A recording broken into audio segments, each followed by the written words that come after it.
The world's big manufacturing economies struggled in October. That was the sign from business surveys released on Monday. Factory orders were hit by weak US demand and President Donald Trump's tariffs. The Eurozone Purchasing Managers Index, or PMI, showed factory activity stagnated as new orders flatlined and headcount fell.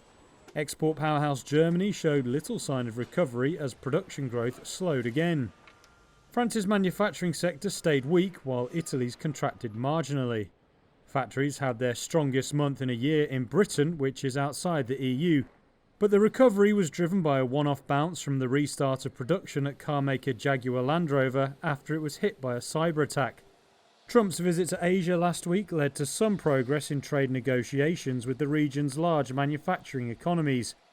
However, exporters are still cautious about US demand.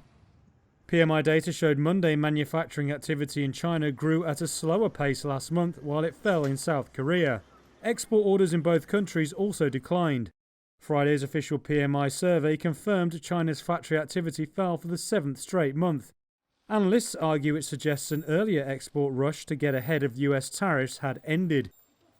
Trump and Chinese President Xi Jinping agreed to de-escalate tensions in a meeting in South Korea last week.